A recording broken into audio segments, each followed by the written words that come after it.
Kasi yun ang isang sinasabi ko dito hindi ka magkakaroon ng opportunity if you don't raise your hand. Na parang Ganun, totoo yan. ako yung Totoo yan. ako lang gagawa. If somebody raises his hand, malamang siya yung matatawag. Same yan bro nung kung ba't ako naging writer. Oo, 'di ba? Kasi punta ka ng punta doon eh. Pumunta ako kay Sir Ricky Lee. Oo, 'di ba? So I think that is one of your best qualities na talagang Na walang hiya-hiya. Oo, na, 'di ba? Gusto kong gawin to, pupuntahan ko saan sila.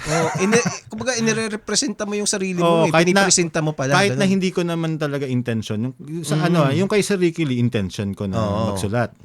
Yung sa painting. Nandoon ako para i-appreciate. Kaya nung in-invite ako, tuwa talaga ako na tapos talaga ba parang tinanong ko siya na isasali mo ako diyan sa yan yung line up tapos kasama ako. Anong iisipin ng mga sabi nila hindi daw sila tumitingin sa pangalan.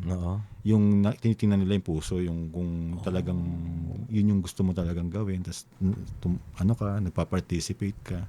Kita nyo? Importante yun! Diba? Kailangan mo lumabas, kailangan mong mag-raise ng hand kasi or else sayang yung kung meron ka mang boses, meron kang gustong sabihin, hindi na maririnig eh. Oo, kahit anong gawin mong kahit ikaw kahit pa yung na sobrang pinakamalaki, genius, sobrang ganda nung trabaho mo, kung hindi yan makikita, nasa baul lang yan. Parang katulad nga yun, kahit songs yan, kahit script yan, or kung hindi mo ilalabas yan, wala. Ang nakakapanghinayang, yung mga brilliant na tao. May mga kilala akong ganyan.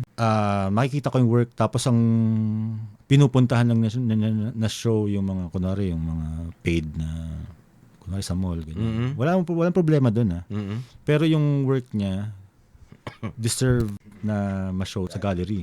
Oo. Sinama ko yun binitbit ko yun sa show namin, sa group show namin. Hindi siya pumupunta sa opening kasi nahihiya siya. Maraming tao.